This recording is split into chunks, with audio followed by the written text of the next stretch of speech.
Okay, great. So I thought we would start just with a little bit of background. I want to make sure we have plenty of time for all of your questions. So I'm just going to give a short overview of my journey of applying to law school, and what it's been like for me during law school, my experience with different things in law school, and then we'll jump right into your questions and get started. So a little bit of background on me. I am a first-gen high school student, first person in my family to finish high school, finished my undergrad in 2019. I did my BA in classics and art history, double major at Washington and Lee. I was a Questbridge scholar there. After graduating, I took about 3 years off. I finished in 2019, thought I would travel for the rest of the year and get started working in 2020. That did not work out the way that I planned. So I worked for a startup with one of my friends in DC for a while. And then I did tutoring of high schoolers, took the LSAT 3 times. LSAT is a very difficult test, in my personal opinion. Thought it would be easy, went into it having done a lot of standardized testing and thinking that I would just ace it the first time. Got basically the first score the first and the second time. So that was a very frustrating experience. Ended up with a 175, so very happy that I persevered through that and chose to take it a third time, although I had a lot of doubts about it. Worked on my essays, my recs, my resume, ended up applying to NYU, Columbia, Yale, Stanford, Penn, and Harvard. Admitted to NYU, Columbia, Yale, and Stanford.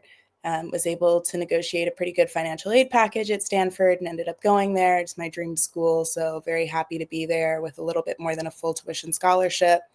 Moved out to California, drove across the country with my dog, and have really been enjoying the experience at Stanford since. I did big law my first summer at Covington, New York's office, knew that I wanted to be in Manhattan, was pretty set on tax from the start, which I'm happy to speak more about. And did a diversity scholarship, 1L at Covington, did my OCI at the end of the summer, ended up at Sullivan and Cromwell. I'm happy to talk about OCI, other places I had offers from. Did last summer at Sullivan and Cromwell, was a great experience, but have decided to go back to Covington, New York, and will be joining the tax team there after I graduate. So in October, I will be there. At Stanford, I'm a member of a few different organizations. That's BALSA, the Black Law Students Association, FLY, the First Generation Low Income Association, WHISTLE, which is our Women of Stanford Law, WALK, which is the Women of Color Collective, which I was academic chair for last year. I was the president of my pro bono project, LEAP, which is the Legal Education for Adolescents project, where we go to local high schools and closed facilities, which would be juvenile detention facilities, and teach a weekly lesson on their legal rights. It's been a great experience. And also was on what we call a secondary journal, so not Law Review, but the Journal for Civil Rights and Civil Liberties. I was technical managing editor for that last year.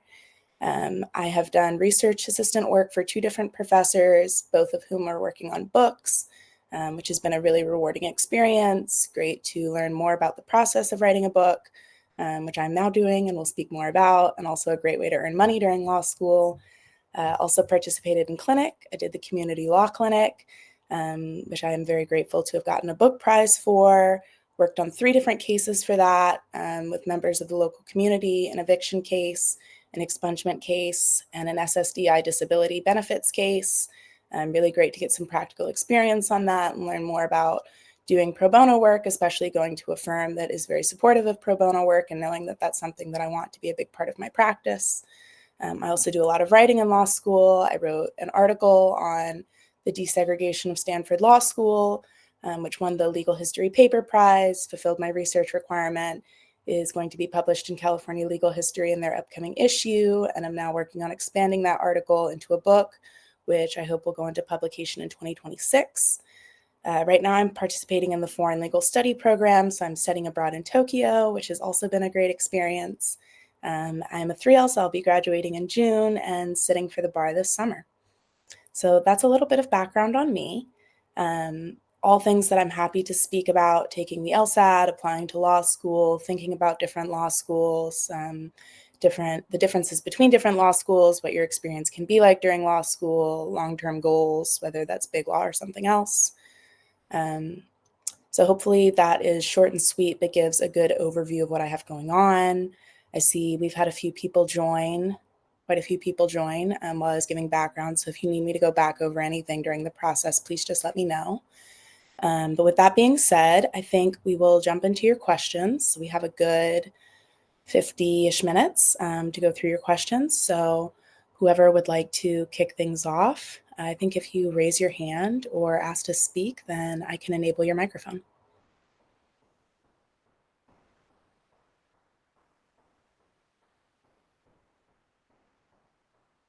How was the law school application process? It was trying for sure. It can be very difficult. I was torn between applying to business school and applying to law school, and had spoken to a friend of mine who did both. He did his undergrad at Stanford, went to Yale Law School, Harvard Business, now owns his own company in DC. I worked with him right out of undergrad, and he gave me a lot of advice on the differences between business school and law school, and ended up deciding to go for law school because I felt like it was more of a sure thing, more of a less risky career path, let's say, and knew that I wanted to go into big law. As a first generation student, my primary motivation has always been to be able to provide for my family. So yeah, the law school application process was long and tiring, much longer than I thought it would be, primarily because I took the LSAT 3 times. I think the biggest struggle of it is the mental side for sure. So that feeling of being frustrated, will I ever get the score I want? The anxiety of applying to schools. I always thought I would never be able to go to a school like Stanford or Yale. So a lot of self-doubt during the process, but good to have a lot of people behind me, coaches, mentors, support through platforms like Leland, which I did not know about at the time, but would have been a huge help to me to be able to use a platform like this to connect with somebody directly for my goals. Yeah, it was a long haul for sure, but I'm glad to be here now. So for anybody that's going through that process, I really recommend persevering, sticking through it. The other side is really great, and I'm very excited to be practicing as an attorney. Okay, I see a lot of questions popping up here, and I wonder if there's a way that I can. Okay, perfect. Did you submit a 1 or a 2-page resume to SLS? I submitted a 1-page resume. It was highly recommended to me to keep things to 1 page, even though I had 3 years of work experience. Looking at a 2-page resume, I would expect that to be somebody who has been out of school for at least 5 years and has a considerable amount of work experience. Um, I do know one person at Stanford who applied with quite a long resume, and actually she saw that as a weak point for herself because she had been working for about 8 years, but hadn't really stayed anywhere for a long time. Obviously, she still got into Stanford, and so there's nothing wrong with having a 2-page resume if you have bounced around a lot, but I do recommend keeping things to 1 page, if at all possible. I think I had 4 jobs on there, my undergrad experience, um, and I think that's pretty much it. I would be happy to look back at that resume and see if there's anything that I'm missing, but I kept it to just 1 page. How long did the application process take? I spent a year and a half applying to law school between taking the LSAT 3 times and simultaneously writing my essays, getting my recs, perfecting my resume.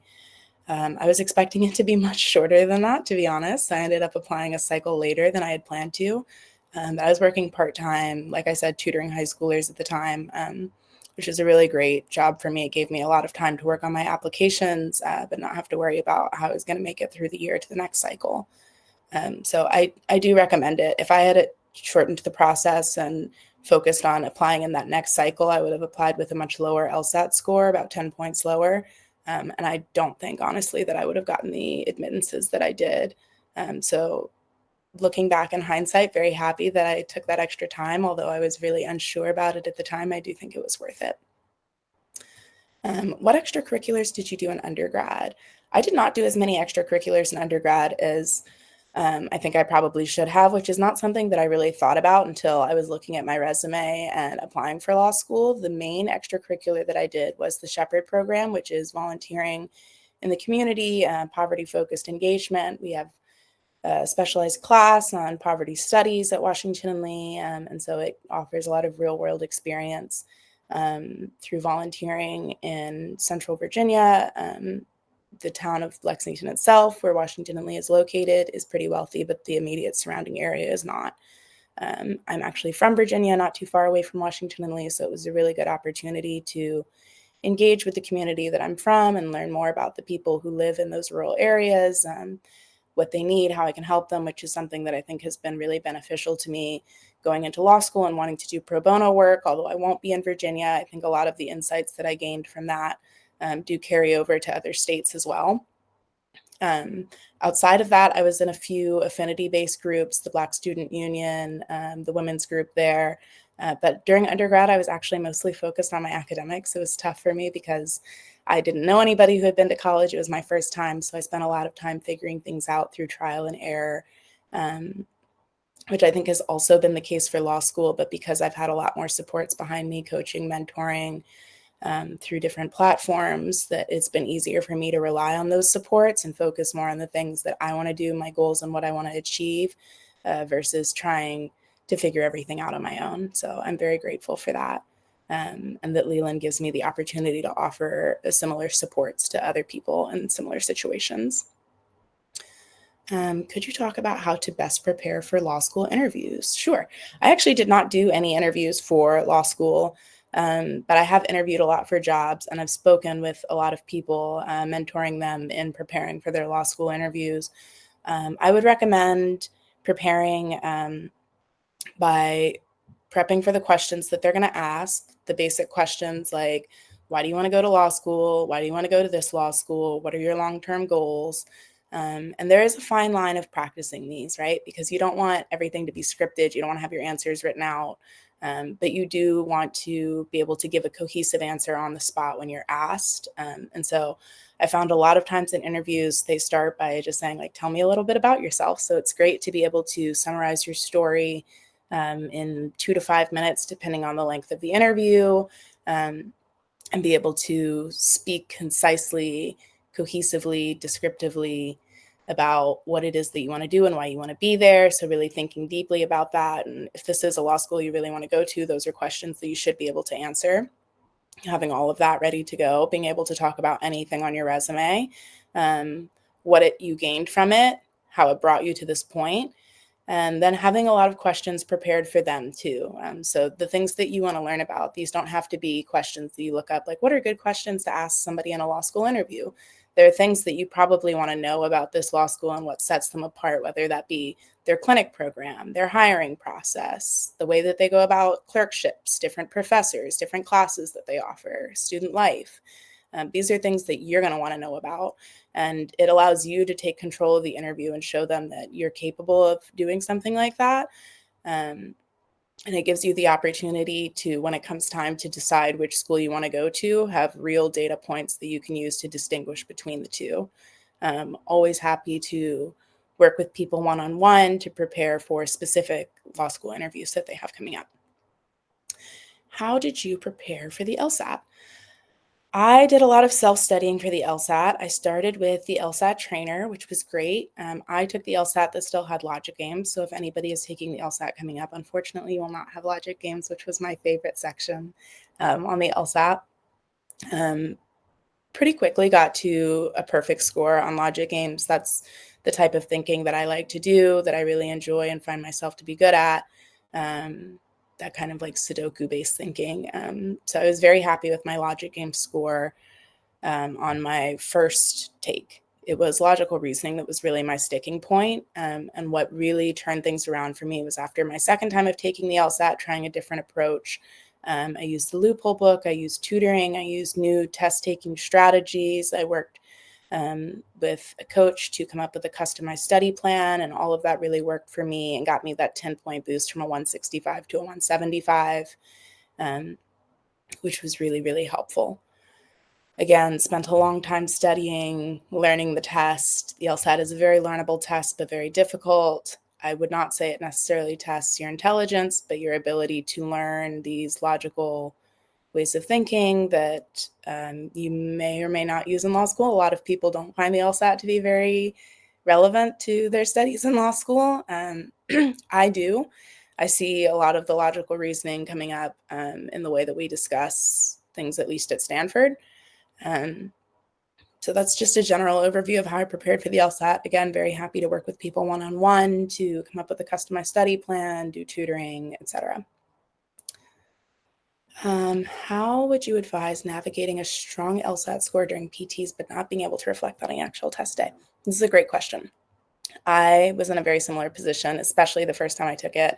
I was pretty devastated when I got my score because I had been doing really well on practice tests, and did not see that coming across in the score that I got on test day. I would say one thing is getting comfortable with the test. So for some people, this comes the first time or the second time. For me, it was not until the third time that I took the test. But I think I had a lot less of that test taking anxiety, in part because of the test taking strategies that I implemented um, during test day itself. So not just the way that I answered the questions, but the way that I went about the test as a whole really changed things. And then for the PTs also, I think early on I was getting hung up on my best scores, and not really looking deeply at the questions that I got wrong and why I got them wrong. So that was also a big game changer for me in turning that strong score that I was seeing on my PTs into my real life score and going in with the confidence of knowing what was wrong and why. What was your overall LSAT timeline? How many months of active studying did it take you to reach a 175? So I actively studied for probably, I would say, 12 months. Started studying not very seriously in the beginning. I ordered a lot of books. I read through some of them. Started working seriously probably about a month in on really grinding every day. Up until the test, I was probably studying for about 4 hours a day on weekdays. Up to my second take, I increased my studying, but not changed my strategy. So I was probably studying about 6 hours a day, Monday through Friday. And then on the third take, changed my strategy, but studied a little bit less. I went back to about 4 hours a day on weekdays. You've probably heard this advice before, but I do recommend treating it really like a full-time job. And yeah, I spent a long time taking the LSAT, which at the time I was very unsure about, but in hindsight, I'm very grateful for, because once you get to law school, that score doesn't really matter. But that stat did help me to be able to choose between really great schools. What work experience did you apply to law school with? Oh, I've skipped one, but I will come back to you, Yusra, I promise. I applied to law school with what I would consider pretty limited work experience. I graduated in 2019, thought that I would travel for the rest of the year and start working in 2020, which did not happen because of the COVID pandemic. And so I took more time off than I expected. In say March or April, started working for a startup in DC with one of my friends. It was a social startup, a social collective based in DC. It was not ultimately successful, in part because of the COVID pandemic. I don't think it was the right time to be trying to do a social collective, but it was an idea that one of my close friends and mentors, who encouraged me to apply to law school, was very passionate about. And I'm really glad that I did it because it gave me a lot of hands-on experience. I highly recommend working in a startup for that very reason. I handled all of the budgeting, all of the media, all of the photography, all of the business planning, all of the inventory, planning all of the events. So I got a lot of hands-on experience with that and seeing how a business runs from the inside out, which has been a great thing to be able to speak to, even though it wasn't a legally based business. It gives me a lot that I can speak to about with my clients. Now that I am working with people who are in business, obviously much bigger businesses, but understanding where they're coming from and what problems they're thinking about when they come to a lawyer, things that they want the lawyer to speak on and things that they know worked for their business, and just the different issues they're considering, what their calculus is when they're making their business decisions. After that, I switched to tutoring high schoolers. It was a slow transition, so I did both for probably about 6 months. I was tutoring high schoolers in DC, so at schools like Cathedral, Sidwell, WIS, Washington International, Georgetown Day, schools like that, working with high schoolers on their writing. I love writing. It's something that I'm really passionate about. I needed a job that paid well enough that I could work about 10 hours a week and really focus on my law school applications, and that job was it for me. and very rewarding to be able to see them become confident writers and improve their grades in that area. So coaching, mentoring has been something that I've always been really passionate about. Now doing it in a space that I feel like my expertise is more valuable, because law school is quite hard. Applying to law school, getting into a good one, getting a good job can be difficult, especially when there are a lot of things that feel hidden or secrets that other people know and you don't, things that I may have learned through trial and error from mentors of mine who learned them through trial and error. And so that job was very rewarding for me and set me up really well to do something like this, I think. So I also included on my resume, this isn't what I would consider to be work experience out of undergrad, but I included my work study in undergrad, which was lead student director of the Performing Arts Center at my undergrad. So that increased what I had on my resume, and spoke to why I had fewer extracurriculars during undergrad, because I did spend quite a bit of time working and on academics. I'm confused about how GPAs are calculated and how is your LSAT? So there is an LSAT GPA calculation that's done to, the goal is to even out grade inflation from different schools and put everybody on the same playing field. So you should be able to calculate your LSAT GPA that you will be applying with. And how is your LSAT?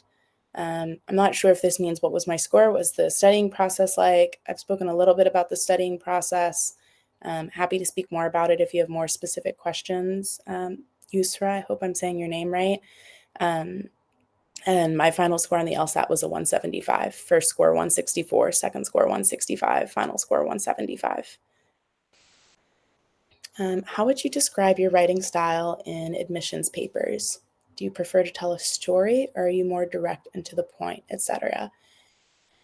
I would say that it was a blend of both. So I wrote a personal statement. I also wrote a diversity statement. I had a day where I kind of just sat down and I was very frustrated with my personal statement for a long time and wasn't sure what I wanted to say, and went through a few different drafts of it.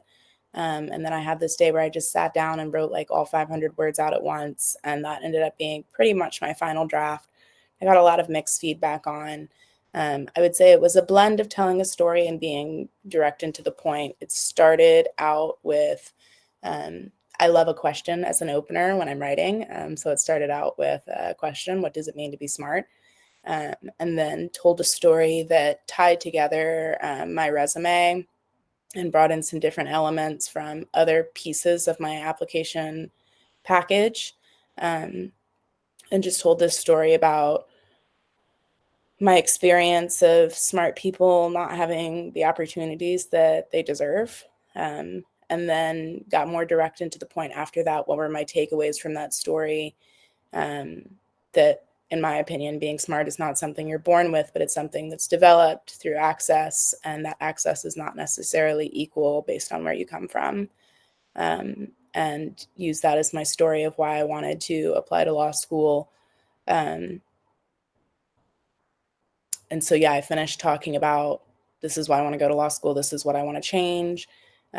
Obviously, now I'm doing big law, but have done a lot of education-related work through my pro bono.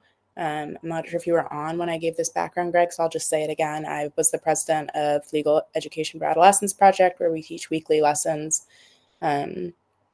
to at-risk youth, whether that be in disadvantaged high schools in the Bay Area or juvenile detention facilities. And do pro bono work also through the firm in the education space. My diversity statement, again, told a story and then ended up making a point. So I would say a blend of the two, speaking about my experience during the George Floyd protests and that era of what we might call a racial awakening in the US. What that meant for me as a biracial person, my takeaways from that, and how I see myself fitting into the legal system as a first-generation high school student and as a woman of color, and what I hope to bring to it. Did you take a gap year to study for the LSAT? I wouldn't necessarily say I took a gap year to study for the LSAT. I did not know that I was going to apply to law school when I graduated from undergrad. Like I said, I did classics and art history. So the original plan was to do a PhD in classics.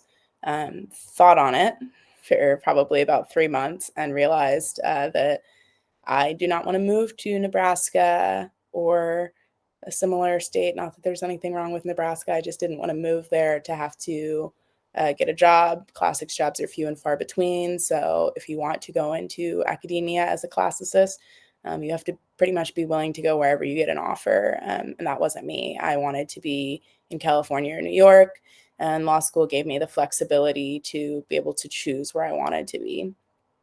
So I wouldn't say I took a gap year necessarily, but I did take time off. I took 3 years off between undergrad and law school, and spent about half of that time studying for the LSAT and preparing my applications. How often did you find yourself doing practice sessions or drilling question types? So the first time I took the test, I was very confident that I was going to get the score that I wanted. So I used up a lot of practice tests, which was not a smart move on my part, because I did not have as much raw practice material that I could use for my second and third takes. And by the third take, a lot of that material was older, and so less relevant to how the test is now. And obviously that puts people who are taking the test now also in a difficult position, because there isn't a lot of material that doesn't include logic games and focuses as heavily on logical reasoning as the current test does, although you do still have that logical reasoning material. I studied on Mondays, took practice sections on Tuesday, reviewed those sections on Wednesday and Thursday, and those sections would review week to week. And I would go through each question and really deeply understand why the right answer was right and why every single wrong answer was wrong, and be able to speak thoroughly to my understanding of that. And then on Fridays would take a practice test. The following week, I would spend the entire week reviewing that practice test and going through every question from every section, and then rinse and repeat. So I was on a 2-week cycle. So hopefully that speaks also to drilling specific question types. I didn't study by specific question type within logical reasoning, although when I coach students for the LSAT now, that is something that I recommend, and would be happy to speak more one-on-one about, creating a customized study plan for different question types and analyzing which question types are really the most difficult for you, I think would have been a faster way for me to get to my ideal score. How did you manage work, extracurriculars, and school? In undergrad, I did this less well, and I just had less time for extracurriculars. I spent a lot of time working. I had 2 jobs during undergrads. I worked as a nanny, and I had my job running the Performing Arts Center, and I had school. So that took up the vast majority of my time. And now, obviously, have a lot of different things going on that I mentioned at the top of the call. The main thing for me has been time management, which I know people say over and over again, but it really is true. I calendar everything. So on a really busy day, I will calendar in like lunch in the gym, and I stick to my calendar, and whatever time it is, I make sure that I'm where I'm supposed to be on the calendar, and I try not to have things back to back so that I have gaps in between in case things run late or I need 15 minutes to just sit down and breathe for a second. So really sticking to my calendar has been very helpful. I also keep a very detailed to-do list of everything that I have to do across work, extracurriculars, and school. Again, on a really busy week, I will calendar that in. So if it's that I need 4 hours to sit down and work on a paper, that will go into the calendar too. On a less busy week, I'll probably just type up the full list of everything that I have to get done and split it out by day and be a little bit more flexible in my day of when that gets done. There is an ebb and a flow to it. So similarly to undergrad, finals time is really busy. Anytime when you have a lot of deadlines going on is going to be really busy. But law school has been great training in managing many different pots on the stove at once and keeping everything running smoothly, which is great prep for not only big law, but really any type of legal job. I would say actually in other types of legal jobs. A lot of my friends who are in public interest work have a lot on their plate simply because their organizations have less resources, and so time management equally important there. What GPA did you apply with, if you don't mind sharing? Not at all. I applied with a 3.85, which I always thought was a great GPA. I have been told by some people that it's not considered very competitive, but I would say stats only matter to a certain point, and while you do want to be over a certain threshold, softs are really important as well. They were really important for me in the application process. I still consider a 3.8 to be pretty competitive. And I would say LSAT is more important than GPA, in my opinion. Thank you so much. You're very welcome. Was realizing that you wanted to do big law more of an instantaneous realization, or was it more gradual? Has that interest ever wavered? And if so, any tips on how to center yourself and reaffirm your values and goals?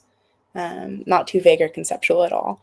I saw the big law salary scale after I had started my application process and realized pretty quickly based on that that big law was what I wanted to do. I am in a position where I'm providing for several family members, and the salary that big law provides is going to make a really big difference, not only in my own life, but for the people who are most important to me. And so I would say when I saw that salary scale, it was a pretty instantaneous realization that that's what I wanted to do. That being said, learning a lot about the culture of big law and knowing that I wanted to go to a firm that would be very supportive of me in doing pro bono work and still realizing the goals that I came to law school with was also very important to me. So I will be going to Covington after graduation, which is the #1 firm for pro bono and has been for many years. They are highly dedicated to doing pro bono work. It counts towards your billable minimums, although billable minimums are not really a thing in New York, which I'm happy to speak more about.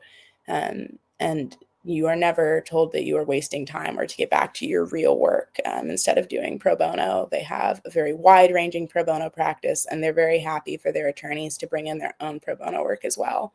And so I would say because I had the opportunity to be at a firm like Covington, and that's certainly not the only firm that's very supportive of pro bono work, but there are firms that I would say their commitment is more of a paper commitment than seeing actually a lot of lawyers in the office doing pro bono work. I don't think that my interest in doing big law ever wavered because I felt that I would be able to balance the goals that I came in with providing for myself and my family.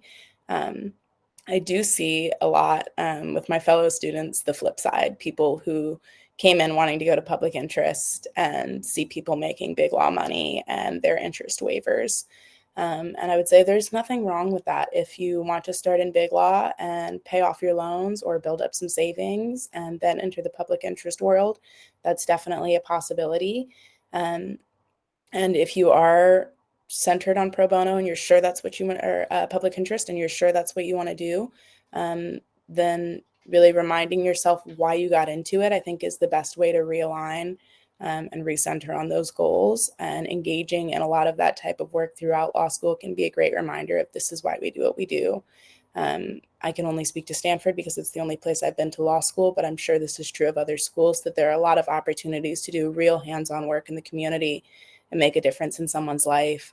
For me, doing clinic and working with low-income people from the Bay Area and getting outside of the Stanford bubble, although Stanford is a beautiful, highly manicured paradise, you can leave and find people right outside who are suffering with a lot of the problems that we see across the country, but especially in the Bay Area of homelessness and poverty.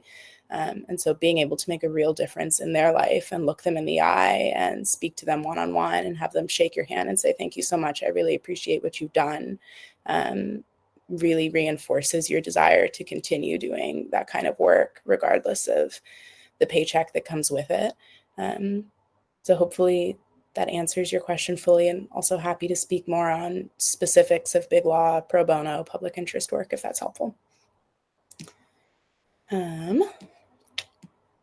Do you feel like your undergrad major set you apart or helped you in any way for the admissions process? I do, actually. I was very nervous about this when I applied to law school because, like I said, I did classics and art history. And it was a double major, but art history is very broad. So my focus was on, I would say, classical art history, focusing especially on, I studied philology, which if you don't do classics probably does not mean a lot to you, but that means that I mostly spent my time translating and reading translations of texts. But art history played a big role in that, and understanding the ways that art and text came together at the time and really bringing things to life. I did classics because I loved it, and people warned me throughout undergrad that I would not get a job, and that I should rethink things, and that the PhD would be very difficult, and that I probably would not get a job with the PhD. But I didn't choose classics because of strategy. I chose it because I took Latin in high school, started taking Greek when I got to college, and fell in love with it and just kept taking more and more classes. Same thing with art history. At a certain point, I realized I had taken so many classes, I might as well just do the major. So I chose these things because they were things that I was really passionate about and really enjoyed. I wasn't thinking at all about how it would help me get into law school or help me get a job. That being said, I do think that classics is a very strong major to apply to law school with if you are at the point where you're still choosing your major. They didn't give me, usually on individual clients, they give me background. So I don't actually know, Isabel, if you have already chosen your major or if you're still at the point where you're choosing it. But I would say that classics is very competitive if it's something that you're interested in. And I do think that it sets me apart because there are fewer people doing it. That being said, I know at least 10 people at Stanford who studied classics out of our small class. But it is something different than your usual English, history, poli-sci majors. And there's absolutely nothing wrong with majoring in those either. I was nervous applying because I felt like I should have had one of those majors and I should have had a clearer story throughout undergrad of why I wanted to go to law school. And I was surrounded by people who had known that they wanted to be a lawyer since they were 16 and had done all these legal internships during their summers of undergrad. And I was certainly not in that position, but I don't think that it hurt me at all. I think it helped me a lot being honest about realizing that goal later, transitioning from the PhD, being really upfront and candid with people about where I was coming from. And I'm very glad that I stuck to my guns and did something in college that I really loved and enjoyed. And helped me in any way for the admissions process. I don't know if it helped me as much in the admissions process, but I would say this is very specific and niche, but I would say that translating Greek and doing tax law are more similar than different. And that's probably why I enjoy both of them so much. And I do think that the skills that I learned through my classics major have helped me a lot in being a tax lawyer. And will be working for a partner who also studied classics at Stanford, for what that's worth. Was the 3.85 on the LSAT scale? Yes. That it was a 3.85 on the LSAT scale. Do you need to push yourself to become a more efficient studier to be successful on the LSAT? I put in many hours, but I'm not progressing as quickly as I'd given spend on the time preparing. Okay, so I would say that this is something that I hear a lot from people that I coach, that they're putting in a lot of hours, but they're not seeing the progress that they would expect. And my advice for that is always study smarter, not harder. So just putting in those raw hours is not necessarily going to get you what you want. It's the strategy of how you go about studying, what it is that you're studying, and how you're reviewing the practice materials that you use. So whether that be the materials that you use to study your strategy, or the way that you review the tests after you take the practice tests, or even if that's an individual section. I think you were on, Greg, when I was mentioning my 2-week cycle a few minutes ago. So yeah, I would say, I wouldn't say that you necessarily need to push yourself. I would say that having a strategy that you know is going to be successful can really help you to reach your goals a lot faster and not have to put in as many hours. And I don't think that necessarily doing more hours of the same thing will get you where you want. I say based on taking the test a second time with essentially the same strategy, but studying more hours per day, and my score only improving from a 164 to a 165. It was changing the way I went about the test as a whole and the way that I went about reviewing, especially the questions that I got wrong, working with people who had gotten the score that I wanted and understanding what their process was and how they ultimately got to that score was really the game changer that pushed me from a 165 to a 175. Does the timing of when you apply to law school matter, early admission, et cetera? Yes, it does matter, but it's not the end all be all. So I would say I applied in December, and I had a pretty fast turnaround on several schools. I applied, I think, December 2nd, heard back from NYU January 2nd, Stanford early February, and Columbia I heard from maybe a week after that, so also early February. I heard from Yale what I would consider to be pretty late, like end of March. Already had my heart set on going to Stanford at that point, but very seriously had to question that decision and whether I would regret turning down Yale, which, having spent a lot of time on Reddit during my application process, I felt like was kind of the holy grail, and was worried that if I chose not to go there, that I would regret turning down that opportunity for the rest of my life. That has turned out not to be true. I could not be more happy to be at Stanford. I love it. Yale's a great school. You do great at either place, obviously. Uh, but yeah, I would say the timing of when you apply does matter. I felt that I was a little bit late in December, and was very grateful to get everything turned around so quickly. I was planning to apply earlier, but ended up having to take the November LSAT and was waiting on those scores to come through to the schools for my applications to be complete. Um, if I could have applied earlier, I would. I think people generally will have more success at the beginning of the cycle, something we have seen not only in law school admissions, but also big law hiring and just across the board in the legal profession, is everything being pushed back earlier and earlier. Um, and so I do recommend applying at the beginning of the cycle if possible. That being said, some of my closest friends at Stanford submitted applications in February. We had people apply very late and get off the wait list after they had already done orientation at NYU and then come out. So it is not the end all be all. Things are possible really at any time if your application is strong enough, but applying earlier as a general rule of thumb is better. Have law school admissions become more competitive and potentially inflated over the past 3 years?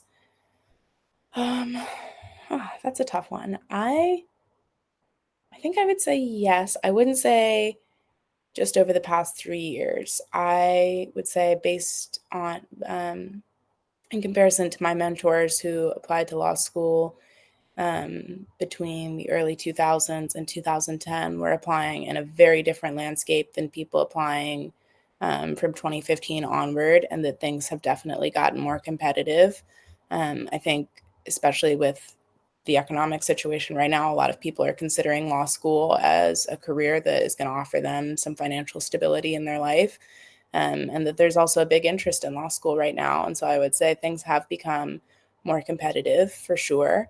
Um, I don't know on what scale that would be over the past 3 years. And I would not say that I feel that things are significantly more competitive now than they were when I applied. To be fair, I applied in a very competitive cycle, in part because I was applying right after COVID. So I was the first year, my first year in law school was the first year that people were back in full-time school. I very serendipitously, taking 3 years off, missed all of the Zoom school years.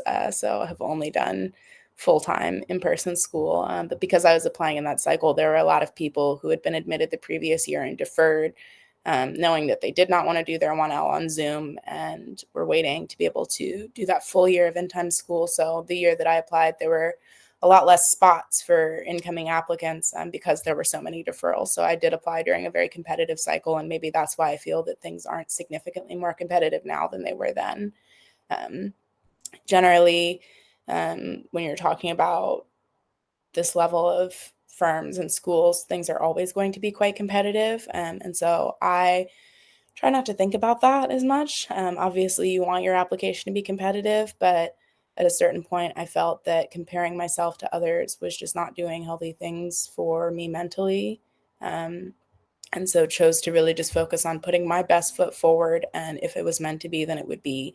And just doing everything that I could to make sure my application was as strong as possible, which I think was really good prep for being at a school like Stanford, where everybody is extremely accomplished. And we have a lot of Rhodes Scholars and people who have worked at the White House and people who want to go into the Foreign Service and people who already have PhDs or masters and have just accomplished a lot of things. And seeing that really more as a community that I can use to reach my goals more easily and network with people and make those connections that are going to be helpful to me down the road, instead of seeing everybody as competition, has been really helpful for me in succeeding at Stanford. And I think that that's also true in the law school admissions community. It was great to be able to reach out to people. I was very active on 7Sage and Reddit when I was applying.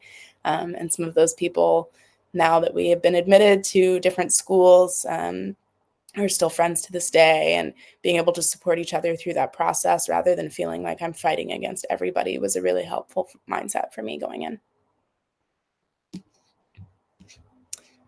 would you recommend asking for recs now, even if we don't intend on applying until next cycle? I would say this depends on who you're asking, and whoever you're asking, it should be somebody that you know well enough to know how they would think about that.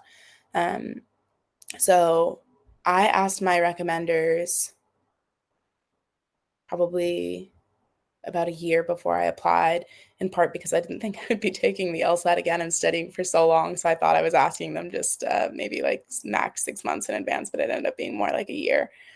I recommend giving them a lot of time. My recommenders worked very closely with me on my essays and the other elements of my application package. And so asking them for a recommendation was not, can you just write this letter by this deadline, but here are my materials, here are the schools I'm thinking about, what recommendations would you make for how I can improve things? That being said, one of my recommenders told me I should completely change my personal statement and I should not talk about what it means to be smart. And that ended up being the personal statement that I used. So take people's advice with a grain of salt. Your application package should come through as you. It should not be everybody else's recommendations of just what you think will work best, but really painting the full picture of who you are and why you think you belong at whatever school it is that you're applying to. So that being said, I think you can ask for recommendations now if you are working on your materials now and you want your recommenders to work with you on those materials. I don't think that there's anything wrong with waiting until, say, the spring or even the summer to ask them, especially if you are asking people who are working on an academic cycle. Spring, summer is probably going to be a better time for them than when we're right in the thick of the year. You also don't, if you know that they have stuff going on. So like one of my recommenders always does an excavation in Greece during the summer. So it's much easier for me to ask him in advance and work with him in advance, knowing that he would be abroad and working full-time over the summer. So this really depends on who your recommenders are. And what you're hoping to get out of that process, whether it's just a letter, a more full form of support. So it's kind of, it doesn't really answer your question because it's kind of just an it depends, which becomes the standard answer for everything in law school. But it truly does depend on what you're looking to get out of it. I don't think there's anything wrong with asking now if you want to work with them closely on your materials. Is it okay to have a time difference between your recs and the time you submit? So they submit on your behalf. You do not see the letter. It depends on who your recommender is. Some of them will send you the letter and ask you to look over it and, hey, does this all look okay? But they submit it. You do not submit it for them. They will be given a link where they can upload their recommendations. And then you'll be able to see that they've been submitted from your side, but it's supposed to be a blind process. And then, is it okay to have a time difference between your recs and the time you submit? Yeah, I would say so. If this is somebody that you're still working with, so say you have work experience and you're working with somebody now and you're planning to apply next cycle, then there could potentially be something gained from waiting to submit that rec, because there could be some significant work experience or something that they see in you that they want to include in that recommendation that you want to be in your package by the time it actually gets to schools next September. So there could be something to be gained if this is a professor from undergrad and you finished undergrad a while ago and they're going to speak on their experience of you that is like your work with them is complete, then I think it's okay to go ahead and ask. There's no issue with having a time difference between your recs and the time you submit. And I know of people who have reapplied the next cycle and used the same recommendations. Oh, I see you've offered some more information. I work with a member of parliament. I'm not sure if but I do want the government. Okay. Sir, can I ask, this member of parliament that you work with, are you applying in this cycle and you'll be submitting your application before the outcome of the election, or are you applying in next cycle? So in that case, I would wait. That would be my recommendation, would be to wait and see. And if you know that she's gonna be able to, I see what you're saying, that she wouldn't be able to use the government letterhead. I think the letterhead matters less than her position. They're going to look her up. They're going to know who she is. They're going to see that she was in office. The government letterhead looks great, obviously, but I think that matters less than who she is and what she says about you. So if she wins the election, great. And if that's something that you want her to be able to speak to and like your work with her on the campaign, then I think that's great. If it's more important to you to have the letterhead and the outcome of the election doesn't really affect the contents of the letter. So hopefully that answers your question. I think it depends on what you want to get out of it. Okay, great. What are some of the most important questions to ask yourself when debating whether to go to law school or not? Huge time commitment and cost commitment for sure. After going through, are there any other questions you wish you would ask yourself before applying? Types of classwork that law school requires, the kind of pressures you'll face, the kind of opportunities available to you, various people you'll meet.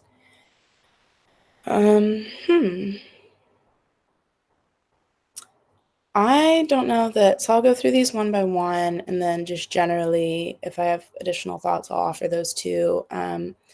Types of classwork that law school requires of you, I would not let this be a barrier to entering law school, and so I would not say that this is a question I would ask myself when I'm deciding whether or not to go to law school.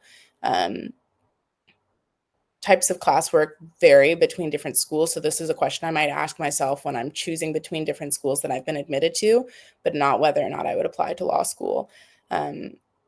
Law school doesn't really prepare you to be a lawyer, which you will hear people say a lot, and it is true, especially depending on what type of area of the law you want to go into. So I have not been able to take very many tax classes, even though I want to go into tax law. So the classes that I take at Stanford are not in any way really preparing me to do my job in big law. That's what the partner is for. He's going to train me how to do my job. Law school is a separate experience.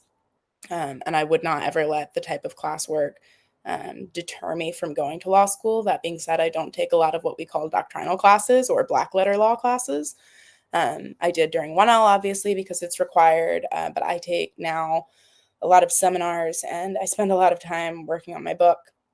And so I've had that flexibility to be able to pursue the kind of work that I like and not take classes where you really do nothing but read a case book and be cold called, which some people love and really enjoy, and it's not my favorite thing.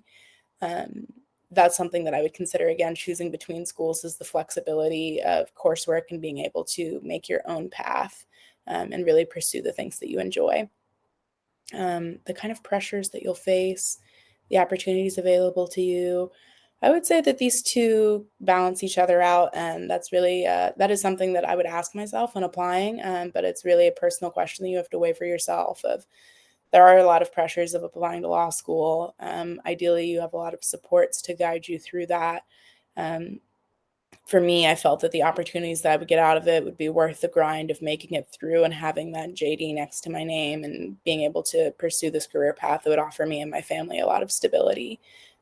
So really just a question of whether that balance works out in favor of going to law school or not. But I do think that's a good question to ask yourself. The various types of people you meet, again, I think this is not really something I would ask myself when considering whether to go to law school or not. Because it's very possible to have a lot of friends outside of law school, which I certainly do and highly recommend, to be able to get out of that law school bubble and get back to the real world. It can be hard when all of your friends are in law school and you spend all your time with the people that you meet there. It can be a very engrossing experience. I live off campus and have a lot of friends off campus, and it really helps to keep me grounded. When debating whether to go to law school or not, I think it's these two things that you've highlighted: the pressures you'll face and the opportunities available to you. Is the grind of getting through law school worth what would be on the other side? And if so, yes, then I would say go for it. You mentioned also the cost commitment. I am in a very fortunate position because I was able to negotiate a full tuition scholarship. That being said, I do take a lot of loans for cost of living in the Bay Area, but I'm going into big law. And so that is also a calculus you have to do for yourself, whether it's doing LRAP and public interest and having the school cover your loans, and are you in that for the long term, or are you going into big law? If you're going into big law, then I would say the loans are really a non-factor. You can pay them off pretty quickly, even if you're taking sticker price loans. If you continue to live at the same budget of law school and you are on a big law salary, it's possible to pay your loans off pretty quickly. Okay, we have a few more minutes. And I think I have a few more questions here. So Daniela asks, do you think one would be more successful in law school if they stay in the state where their community is, or take the chance and go out of state for personal growth, even if they intend to return back to their home state? I'm from California. What law schools in other states outside from T14, big law, public interest, mid-sized firm would allow me to come back to California smoothly? What states outside of California? So I would say, I think for a lot of my peers at Yale and Stanford, and even Columbia and NYU to some extent, regionality is less of a consideration, especially at Stanford. I would say I went to law school in California because I wanted to live in California for 3 years, and I thought Stanford was beautiful. There was never a doubt in my mind that I would be able to go to New York after graduation. I would say at schools that are ranked lower than Stanford, then there is more of this regional focus. So a lot of the people I know that go to UT practice in Texas. If your goal is to stay in California, I can say, just based on going to school in California, I do recommend going to school in California if it's possible, in part because the California bar is notoriously very, very difficult, and schools in California teach the California bar.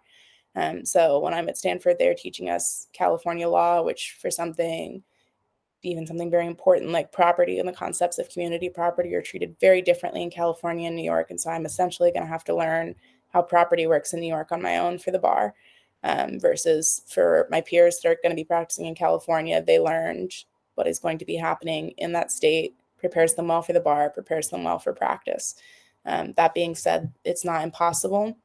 I don't think that there are specific states that would set you up better to come back to California. I think if your goal is to go to school outside of California and come back, to be very clear about that goal from the start, whether that be in your application, I'm interested in going to this school in this state for these reasons, but my ultimate goal is to go back to California for these reasons. And then when you're applying for jobs, also to think about that. And the other thing that I would mention very quickly, that you did not ask, is the cost of moving back and forth. So you do your summers where you want to work. That's how you get your job offers. And so for me, knowing that I want to be in New York, that means that I'm working in New York over the summer, but going to school in California for the rest of the year. I never have a 12-month lease. I am constantly paying to move everything from coast to coast. It is quite expensive, logistically difficult. So that for me has been the downside of this coast-to-coast experience, but very grateful to have had the experience of living in California nonetheless. I think we are just about out of time. Let me see if there are any short ones here that I can just answer quickly. Did you choose your classes based around big law? No, I did not. I choose classes that I think are really interesting, and then trying to enjoy law school as my final academic experience. I do find that being in big law, they give you a lot of resources. If you are at a firm that's highly pro bono focused, to do that kind of pro bono work, and you should get the training that you need to do your job there. And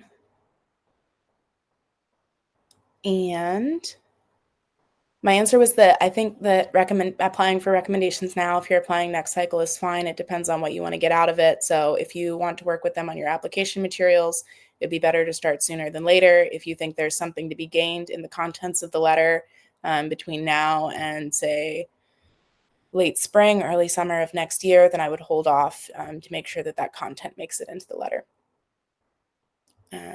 Okay, it is 9:30. So I think that's about all that we have time for. I want to thank you all so much for attending. I will be sending out a follow-up message after this with a link where you can book hourly sessions or packages with a discount code. It was wonderful to meet you all. Hopefully this was helpful and supportive, and I hope you all have a wonderful evening. Thank you so much.